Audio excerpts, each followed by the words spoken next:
Morning. আজকে একটা খুব ছোট সাধারণ একটা ব্যাপার নিয়ে বলবো।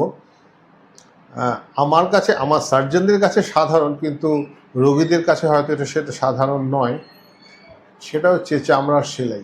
আজকাল প্রায় অনেক পেশেন্ট এসে বলে, ডাক্তারবাবু আমাকে সেলাই করবেন না, পেস্টিং করবেন। তো ব্যাপারটা কি, পেস্টিংটা কী জিনিস? তো আগে আমি সেলাই সম্বন্ধে বলি।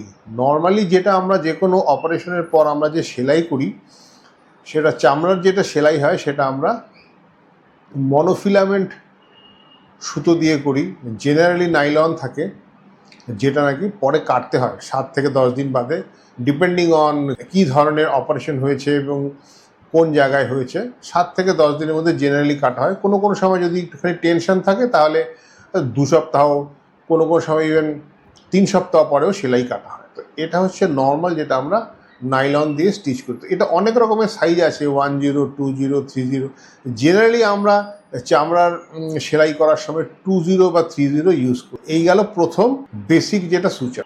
সেকেন্ড হচ্ছে, আমরা অনেক লম্বা যদি ইনসিশন লাইন হয়, যেমন ধরুন একটা মিড লাইন বড় অপারেশন, বা ব্রেস্ট ক্যান্সারের ম্যাস্টেকটমি, বা যেখানে ইনসিশন লাইনটা অনেক লম্বা, সেখানে সময় বাঁচানোর জন্য আমরা অনেক সময় হাতে সেলাই না করে স্টেপলার দিই। তো স্টেপলারে কাজটা খুব তাড়াতাড়ি হয়। ওতে স্টেনলেস স্টিল থাকে, স্টেনলেস স্টিল স্টেপলার। ওটাও সেই 7 থেকে 10 দিন বাদে আমাদের ওটা খুলে দিতে হয়। এই সবকটাই খুলতে হয়। এছাড়া রয়েছে সাবকিউটিকুলার সুচার, যেটাকে অনেক রোগী বলেন পেস্ট। অ্যাকচুয়ালি সাবকিউটিকুলার যেটা সুচার হয়, সেই সুতোটা আমরা ইউজ করি র্যাপিড ভাইক্রিল। এই র্যাপিড ভাইক্রিলটা খুব কম সময়ের মধ্যে অ্যাবজর্ব হয়ে যায় শরীরের মধ্যে, এবং সেটাকে কাটতে হয় না। এটা যখন আমরা দিই, তখন আমরা ঠিক চামড়ার সুপারফিশিয়াল লেয়ার আর ডিপ লেয়ার আছে তো, এপিডার্মিস এবং ডার্মিস, আমরা ডার্মিস দিয়ে স্টিচগুলো নিই, ডার্মিস দিয়ে ঢুকি, ডার্মিস দিয়ে বেরোই।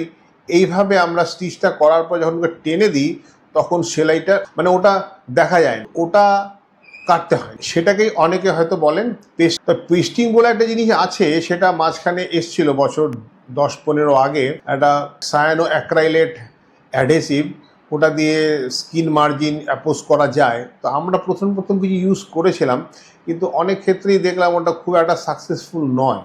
ওইটা লাগানোর পর কোনো সময় সেলাইটা খুলে যায়। তো এখন আর আমি সেটা ইউজ করি না। আমি জানি না কেউ ইউজ করেন কি না, আমি খুব একটা কাউকে ইউজ করতে আমি শুনি না। তো এটা একটা, যেটা অ্যাকচুয়াল যদি আপনি পেস্টিং বলেন তাহলে সেটাই ছিল সায়ানো অ্যাক্রাইলেট গ্লু।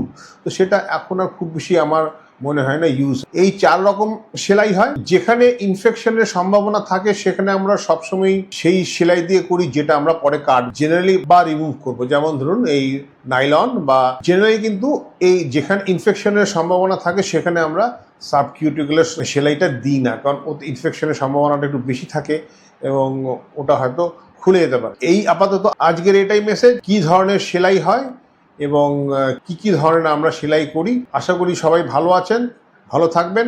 ধন্যবাদ, নমস্কার।